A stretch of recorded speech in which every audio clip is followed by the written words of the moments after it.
haven't been on in a while, and I felt like the Lord told me to be quiet for a while, which, if you know me, that's not easy for me.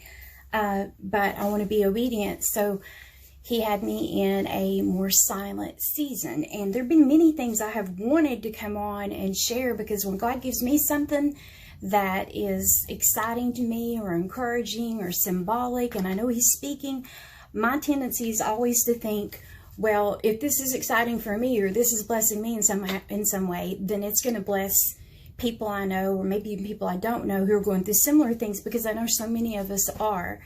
I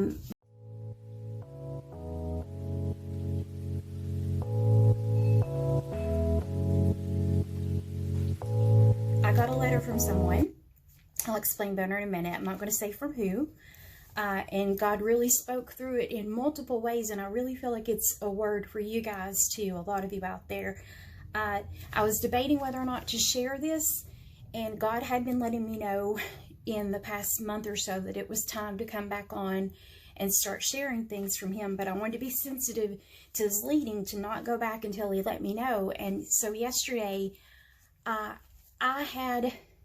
Have you ever had a feeling that takes you back? It's a nostalgic kind of feeling, but it's almost like you feel like you're transported back to another time. And sometimes that can be provoked by smells or music or, you know, whatever. But this wasn't anything that was triggering it. I just have struggled physically with health problems, and in so many ways for so long, that the struggle can become your normal.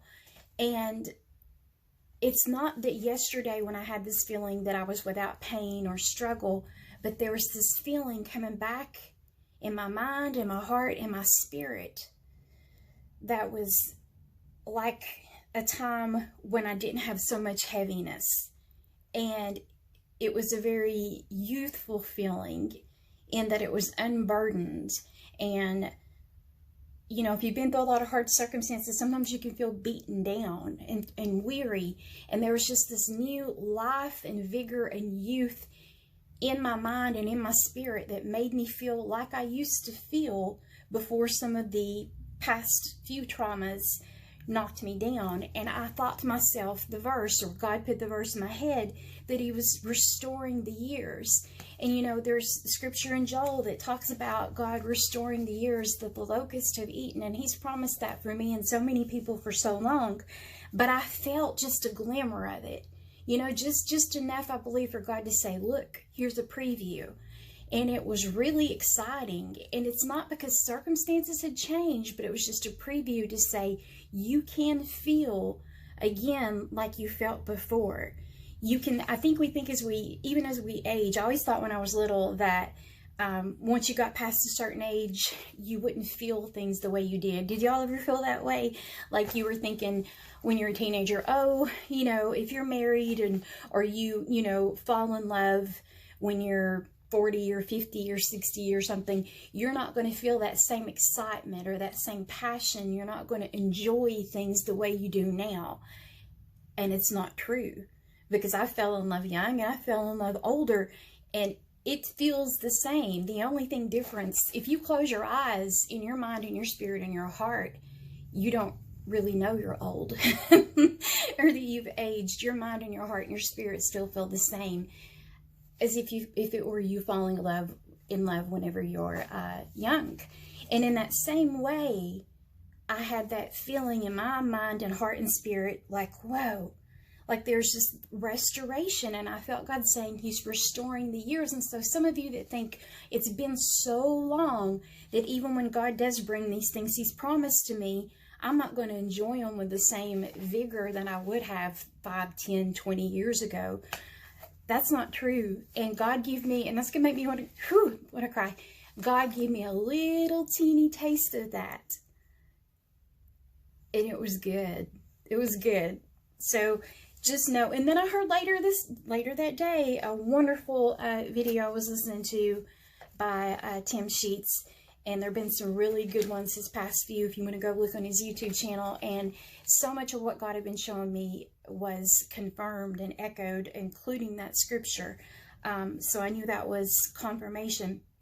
And it tied in to what I'm going to read you here. But I think I'm going to summarize it when I'm done and tell you how I think it's an example of what God's about to do. It's another preview of what's to come. I'm going to skip to the relevant parts. I've been praying for you.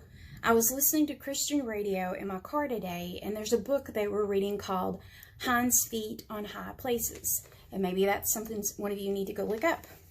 The girl in the story was really sad and confused because the good shepherd was having her go through the desert and hard places. And he told her that when she came out, she would be refined as gold and be like royalty. It told of Joseph and all of the other patriarchs who went through so much hard stuff, and they were put in a place of honor after they went through it all.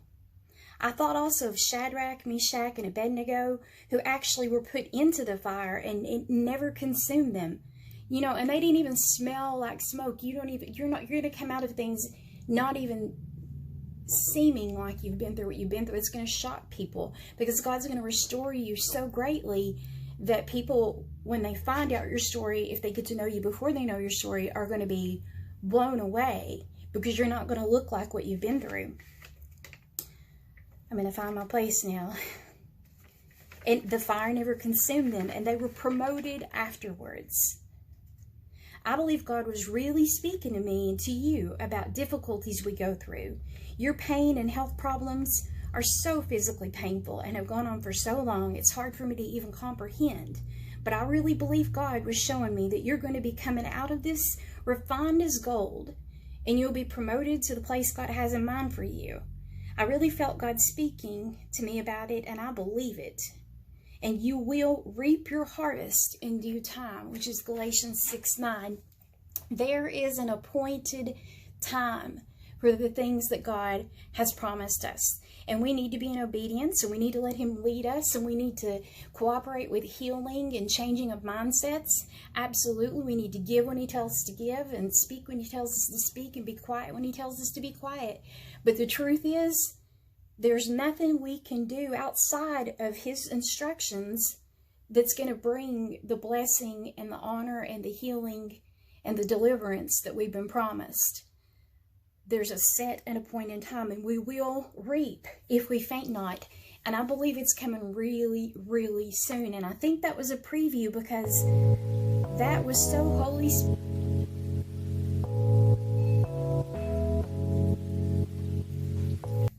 Well, that does come full circle.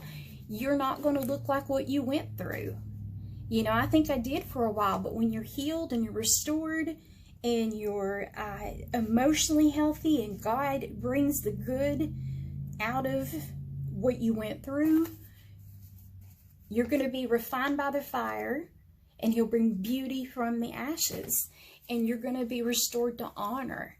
And so I think that's what I basically had to say, except that there was one more thing that I fully believe.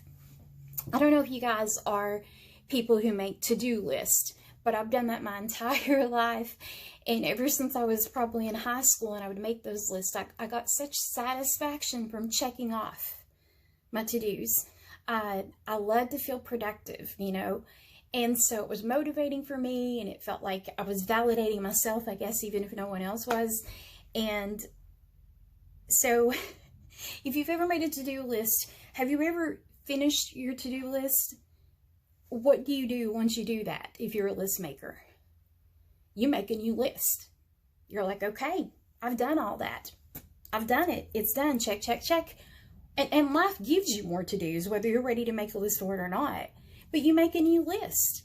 And I just felt in my spirit that we are about to have these promises and these things we've been waiting on to be delivered to such a degree pretty soon that God is wanting us to already be thinking about the next things, the next to-do list, the next dreams, the next visions that He's going to give us for our lives. So you have contended for these promises and these goals and these visions and plans of God for so long, and it feels like they're never going to get here.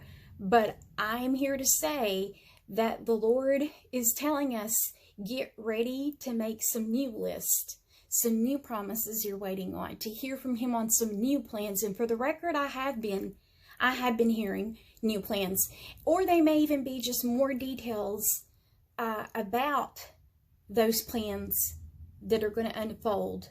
Parts of it, components that maybe he didn't give you any insight on, that you're about to get insight on. And they're going to be surprises, and it's going to keep going that way. It's going to keep going that way till the day you die. This is the beginning of dream fulfillment season, and it's so upon us that God's wanting us to start making some new lists, some new dreams, some new visions, other than just the ones that you've been contending for so long. And so for me, that's encouraging. If God's showing me that in several ways, that means they're almost here. They're almost here. But we won't stop moving forward. We're going to go from glory to glory to glory. So when he brings these things, even though it feels like it's taken forever for them to get here, we're going to go on to new ones and more and better. And we're going to keep contending. And that's exciting. So that's basically what I had to say. And I've missed you guys. And I know this was a little longer than usual, but I'm just excited about the way that God has loved me and taken care of me and healed me. And I'm ready to see what's next.